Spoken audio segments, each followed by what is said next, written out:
Thanks for listening. This is Chara, and I'm filling in for Dave. This week we have Victoria telling her story about dealing with Lyme disease, and then we're going to sift through our really full mailbag. Hit it, Clint.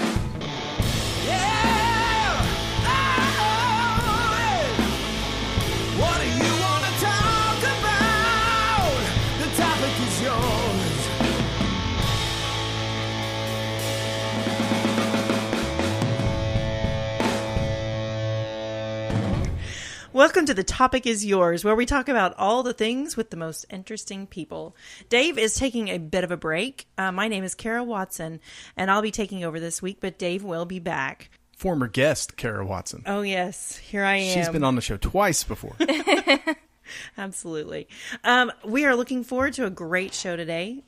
We have Victoria Wilguest and some great stuff for the mailbag, apparently. So if you are interested in a little bit more of The Topic Is Yours, you can call in and suggest a few things, either a guest or you can put in a question for the mailbag by calling 405-730-TOPC. Or you can check out our website at thetopicitsyours.com. Well, today we have Victoria Wilguest with us today, and she has an interesting story of her own. She's still in the early years of her life, which is great. Some of us are not. So I'm looking forward to hearing a lot about you and your life, and I know that there's been a lot going on, so we'll go ahead and get right down to that. Okay, great. So Victoria, you were a suggested guest, and I'm not exactly sure why they suggested you, but I do know that you are probably one of the most interesting people that I've read about on the internet in a while. Yes. So I checked out your blog, and I did the creepy stalker Google thing where I looked you up. Great. I would expect you to. So absolutely. Yeah, it'd be creepy if you didn't. Right. It's just the norm now. We just stalk each other. We always stalk each other. So you're most well known for, this is terrible, kind of, but you're most well known for having Lyme disease, which right. It is kind of terrible, but it's okay. Yeah. So I'm just really interested in hearing about how that came about, and I know Lyme disease is not something that most people really recognize as a thing. Oh, that guy has Lyme disease. It's not one of those things that we kind of recognize right off the bat. So I'm just really interested in hearing about your story and how that started. And so I'm going to go ahead and ask you, when did you get Lyme disease? I got it when I was 12 years old. I went to a church camp at Burnt Cabin on the border of Oklahoma and Arkansas, and I had a tick on me, actually, and I was just a 12-year-old, and pulling ticks off is normal, so I just pulled the tick off and didn't think anything of it. And so a year later I got sick, and I had flu-like symptoms. I was bedridden. I just had fever all the time and was achy, like arthritis achy, and then also flu-like symptoms. And we went to the doctor, and they said, oh, it's probably mono. So we said, okay, great. What do we do? And they just said, well, just, rest and it'll get better. So I did that, and I rested for about 3 years because the doctors didn't know what was going on. And so finally, when I was 15, we went to a doctor in Nevada because my mom had done so much research about trying to find out what was wrong with me, because the doctors were just saying it was in my head. And being a teenage girl, you can imagine that's just what they think you are, is you're a dramatic teenage girl who wants attention. And I told them, I said, listen, I've been the lead in musicals. I have a great family and a great church and youth group. I don't need more attention. I have all the attention I want, and this is not even how I would do that. And so it was just crazy to just be told that you are making it up for attention. So finally, when I was 15, I was diagnosed in Nevada, and they did a blood test and something called a dark field, where they study your blood under a microscope, and they actually saw the Lyme bacteria, which is really, really creepy because you just see the bacteria in your blood. Oh, wow. So that's when I was diagnosed. Yeah, ticks are all over the place, but that's not you live in Oklahoma, and that's not really something that we normally see in Oklahoma. It wasn't, but it is becoming a big problem. With my blog, I have people from all over the world, but from Oklahoma, email me all of the time asking for help because they got a tick and they got the bullseye rash, or they got a tick bite and they think they have Lyme and they didn't have the rash. And it is most common to not have the rash. So you can just get bitten and you don't even know. Oh, wow. Okay. That's not what I want to hear.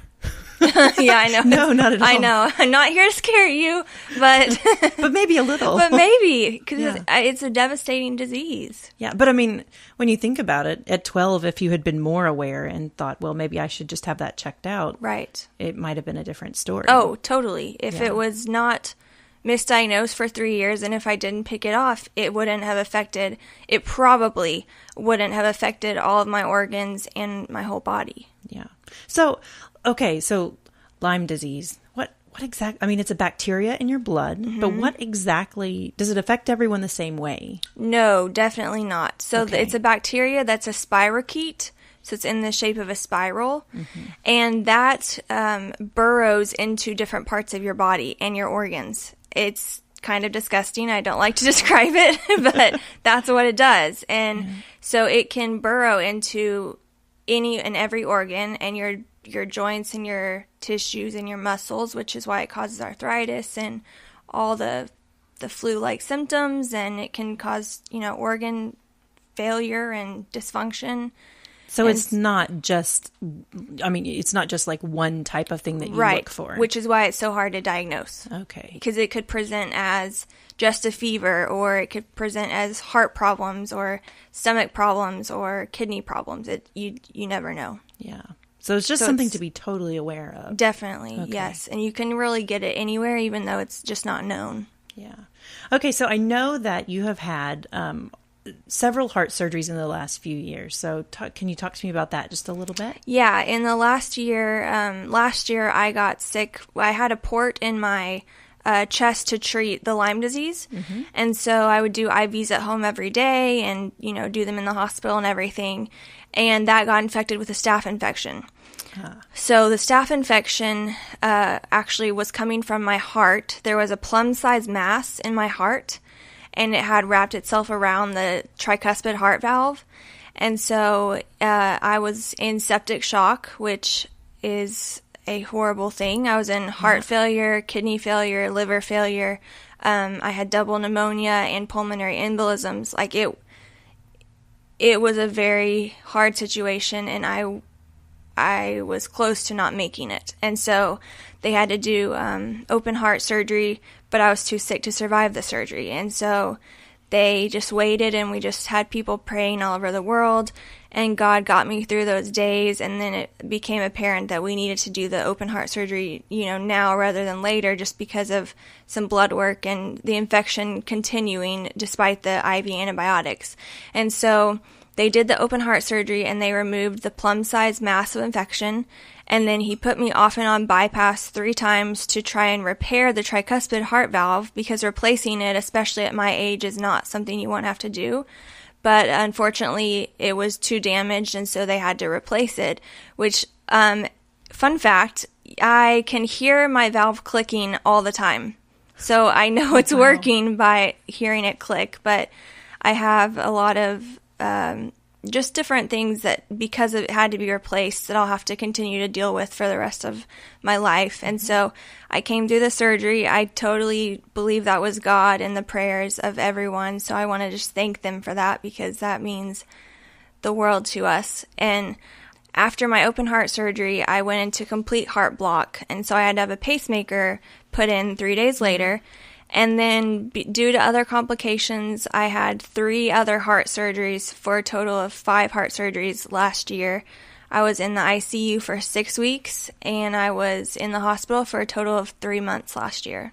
And you're how old? I just turned 25 on Monday. Monday was my birthday. Oh, it's such a good year. Yes. Oh my goodness. That's a lot for a 25-year-old. It is. And I just think back to those days and how I just didn't think I would make it. Yeah. That's not something most 25-year-olds think about. No, No. definitely not. So how has all of this changed your life? I mean, obviously it's become focused on a lot of medical things, but I'm so interested in knowing how it's changed your life and how it's changed you. Well, I have totally seen God in more ways than I ever have in my life. And I know I wouldn't have seen those if I hadn't gotten sick. So it is, in a way, a blessing. And I think of Elijah in 1 Kings 19, where it says that he was up on the mountain and was told that God would pass by, and that he was a powerful wind tore through the mountains and shattered the rocks, but God was not in the wind. And after the wind there was an earthquake, but God was not in the earthquake. And after the earthquake was a fire, and God was not in the fire. And after the fire was a whisper, and God was in the whisper. So for Elijah, God wasn't in the big, loud events, but in the quiet. And I also just think of Shadrach, Meshach, and Abednego in Daniel 3, because they are told to bow down to King Nebuchadnezzar, and they won't do it because they worship God alone. So they're thrown into a blazing furnace to die, but God sends an angel to free them from the fire, and God was with them in the fire and brought them out. So I just think that shows that God is always with us, and he can be in the wind, and he can be in the fire, and whatever your situation is, he's there. And I just have seen this to be true my whole life.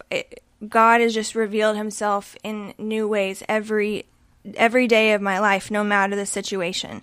In high school and part of college, one of my best friends had cancer, and since we both were too sick to be in school, we would go with each other to appointments.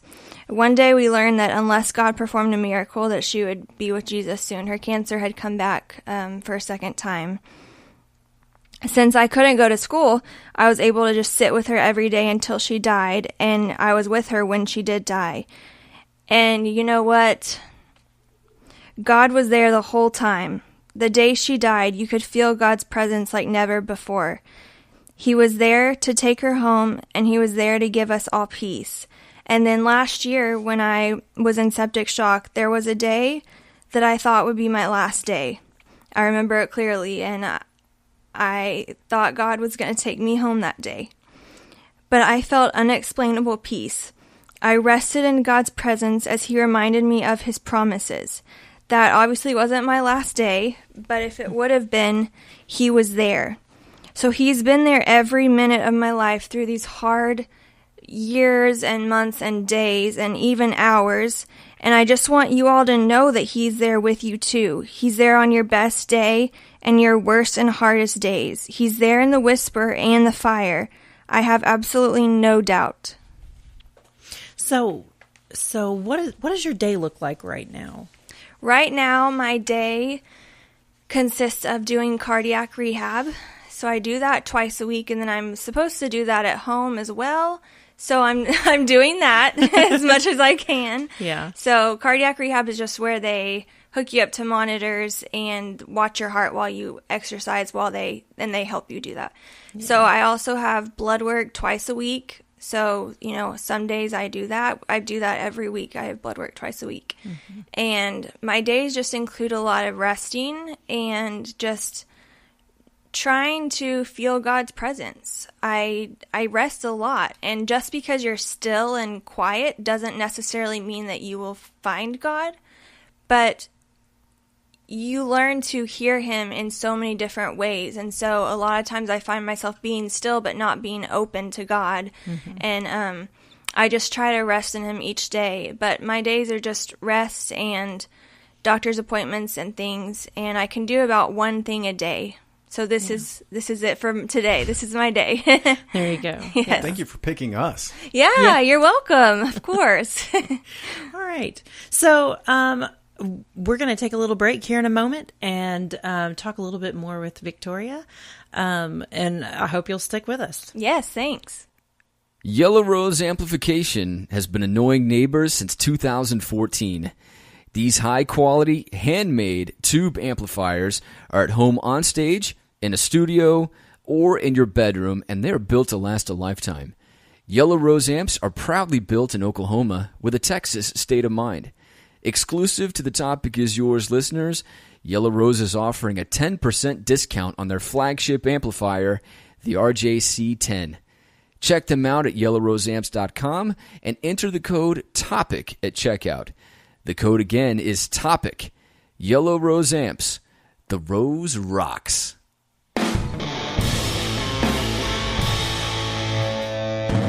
Welcome back to The Topic is Yours. We have Victoria Wilguest with us today, and we're going to go ahead and start on the mailbag. She's going to go ahead and answer some questions, but first, we're going to follow up on a previous mailbag with Courtney. That's right. Our streaming correspondent, Courtney, Yes. whom we really appreciate. So she had this hilarious story.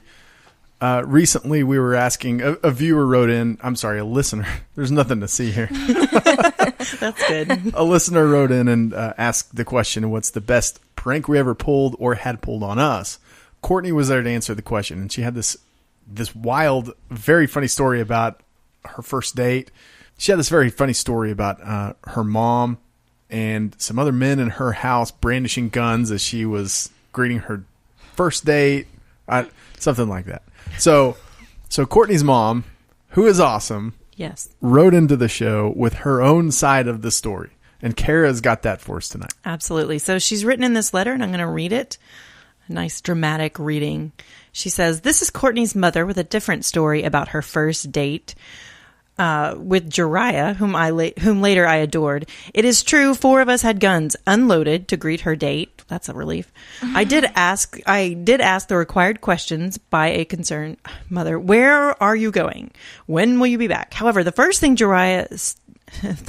Chara stated, shivering, was, 'You guys have guns.' I replied, 'Yes, we do, and we know how to use them.' I then stated, 'You probably heard that Courtney is a Christian, and I expect you to treat her like one.' After she and Chara left the house, she turned back suddenly, opened the door, and emphatically stated, 'I hate all of you.' After they left, all 4 of us screamed with laughter. Courtney never appreciated our humor, nor commented on the fact that I was wearing a T-shirt with the logo Dragon Man arms. Honestly, Courtney was the best daughter ever, and I'm super proud to be her low-key mom." All right. Low-key. Yes. That's a good story. I now have children. I have 3 daughters, and I'm going to have to file this one away for later. That was awesome. Thank you for writing in. That was fantastic. Absolutely. Thank you. All right. So we have this next question. Let's see. And it says, "What is the one song you have that when it comes on, you think, oh, shoot, this is it. And then you start jamming and don't even care if other people hear or see you?" I don't know that it's a song particularly, but just NSYNC and Backstreet Boys were the thing when I was growing up. Yeah. So that's what it would be. So you don't have one song that comes on? I don't and you're think just, so, no. They all get you equally jazzed up? On certain days, yes. Okay. Yes. Yeah. That's a great album then. That's the sign of one that never wears out. Right. What about you, Chara? So I actually did this earlier in the car as we pulled in. My kids are in the back. I'm absolutely super awesome in my minivan, by the way. We pulled in and my song came on, and it was Meatloaf. It was, "I would do anything for love, but I won't do that." So my kids were like, "Oh, it's that song." And they all stopped, and we didn't get out of the car for a few minutes. So, okay, Clint. I'm kind of guilty here. I have a whole playlist of these, and I think it was how many? 218. That's what it is. Wow. 218 songs that I can just flip it on and just jam in the car. Yeah. And I'm not a singer. I just like to turn it up and make my own voice heard to my own ears. So what's on this playlist, Clint? Oh shoot, things like "I Believe in a Thing Called Love." Oh yeah. Who can't? You hear that song, and everybody, they used to play it at basketball games at the university I went to, and everybody would go nuts. And it's all kinds of things in here. There's some really embarrassing stuff. Oh, "What a Fool Believes" by the Doobie Brothers, or Michael McDonald. And I don't know the words to that song, but you can, you know what I'm talking about. Yes, absolutely. It's easy to sing consonants over and over. This is true. Yeah. Is there a little Justin Bieber on there too? There's not. No. Oh. I've got many shameful, embarrassing things on these playlists. But no not that. You're no believer. That's All right. I'm proud to say that's not going to happen. Oh, this one's nice. And we're going to have to, I know that Dave is not here, but he's going to have to participate at some point. It says, please describe and or post pictures of what your hair used to look like. Man. Yeah. My hair was never, okay, no one cares because we all just want to know what Dave looks like with hair on his head. Exactly. Pretty much. He's not here to defend himself. He's not. But I will say I had the awesome 80s bangs. Like I had the really like small barreled curling iron when I was a kid, and I, sausage roll my bangs, and then I'd like Sausage. poof them up because I'm of that age where like they were poofed up, Okay. like a poodle, and then you'd put an enormous amount of hairspray on them, Hairspray. so you could like pick it and the whole thing would move together. It was classy. Wow. Thank you for describing that because I wasn't with That you. was You're talking about wonderful. sausage rolls, and I thought Right. you get those from the donut Yeah, shop. you just puff it up into a big cloud.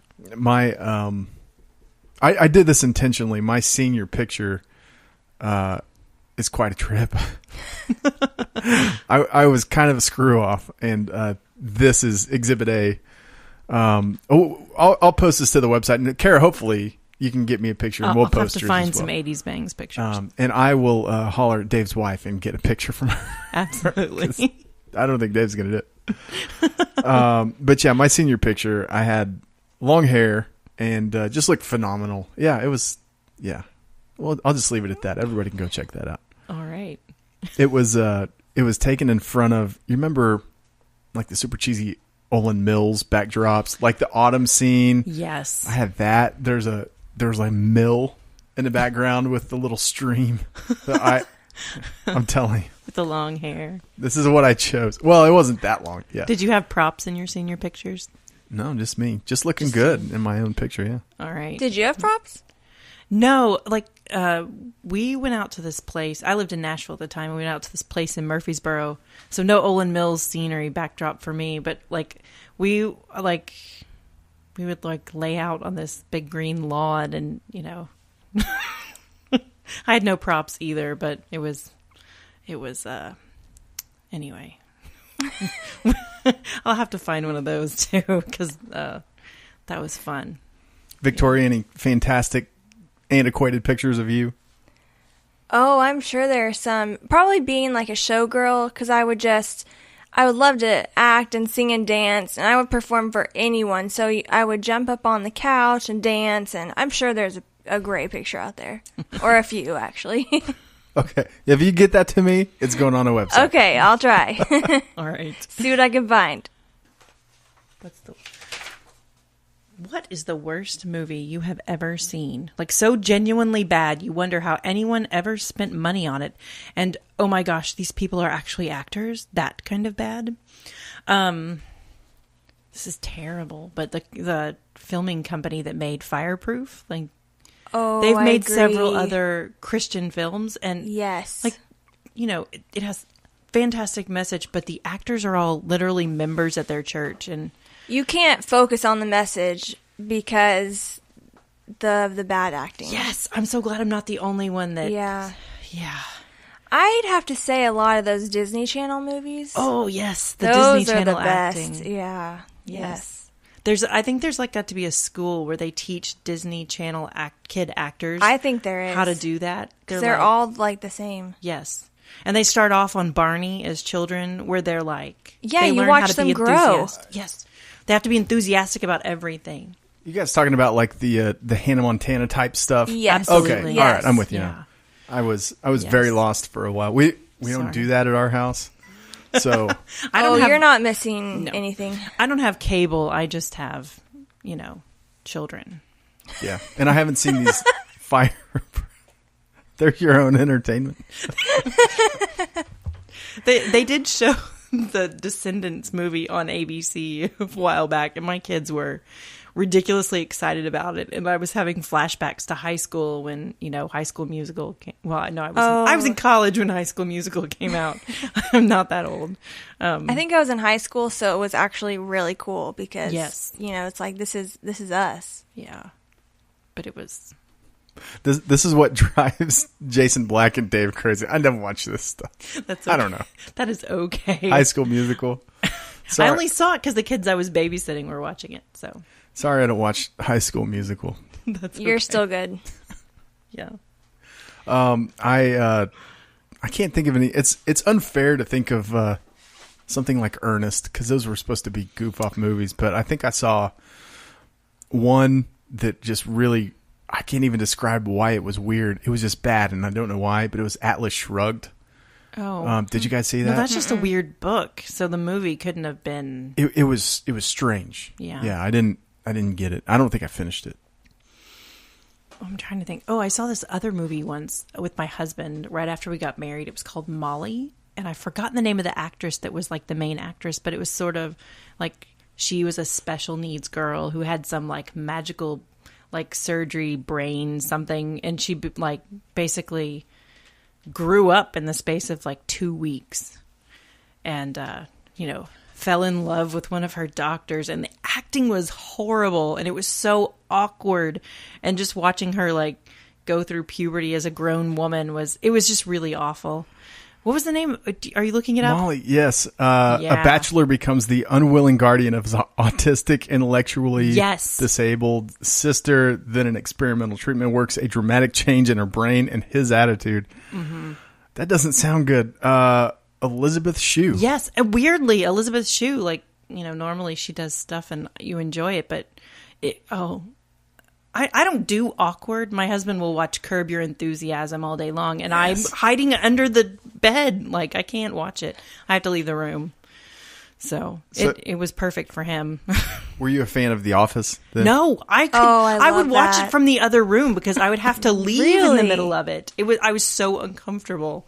I couldn't handle it at all. Did you have an all-time... I guess it would be a low. What was the lowest point for you in that show? Do you have something that just really moved the needle? Oh, I'm sure like anything Michael Scott ever did, it just made me like, I'm watching it like and not watching it. I just can't. I'm so embarrassed for him. I was so embarrassed for him that I couldn't watch it.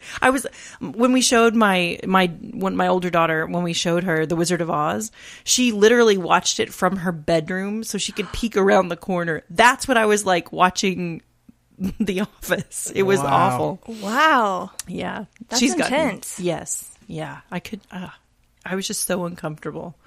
It was just caused anxiety. The first, every time I saw the episodes for the first time, I got the same kind of thing. And I think my favorite was, do y'all remember the one with Scott's Tots? Where Michael promised a bunch of inner city kids that they'd get scholarships and laptops. I think I do. And they showed back up to the school as they were seniors, and he was like, you guys don't have any money. Oh. They got them laptop batteries. Oh. Yeah, see, I would be in the other room going, oh my word, why would you do that? And how do people think it's normal? Right. Yes, but watching it is hilarious. It's just I can't watch it. I'm laughing from the other room. Was there another one? Okay, so one more mailbag. And this is specifically for Dave, but he's not here, and he's probably going to be glad. It says, Dave, it sounds like you were kind of a hooligan in your youth. What is something you got detention for in school? So, Victoria. I was the perfect child and never got detention. No, I think I had to do the rest of high school from home. In middle school, I was just all about the musical theater, and I just didn't get in trouble, really. But in high school, I probably would have gotten sent to detention if I didn't have to finish it from home because of my health. So I don't have any good stories, which is kind of a bummer. Yeah. Or maybe not. Maybe not. Maybe not. I got sent to the principal's office once in high school for playing cards, which was dumb, but I hated school when I was a kid. I just wanted to sit and read all day, and so I would get in trouble because I wouldn't do my homework, and In fact, they would send things home for me to do, and I didn't want to do them, and so I would take the papers and stuff them down in the floor vents in my bedroom. They'd say, "Well, where's your homework?" And I'm saying, "I don't know. I don't have any homework." And no one is shocked, but that didn't work. I still had to do the work.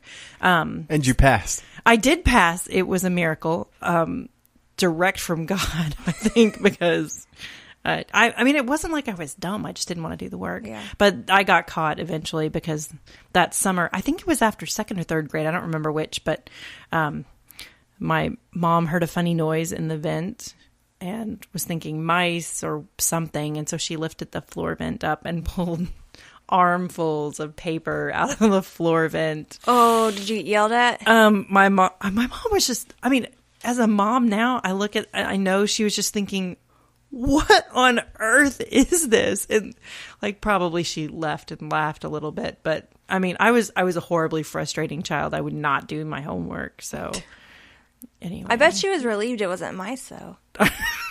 I bet she was relieved it wasn't mice. Who knows what was in the vents, So anyway, have we mentioned that Dave will be back in the future? Yes, he better come back. Absolutely. So.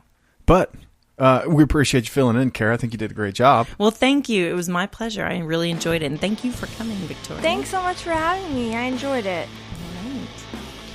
Well, this is The Topic Is Yours. Join us again next week, and we'll have another fill-in guest for another week. Might be Chara. We'll see you here in a few minutes. All right. Thanks for listening.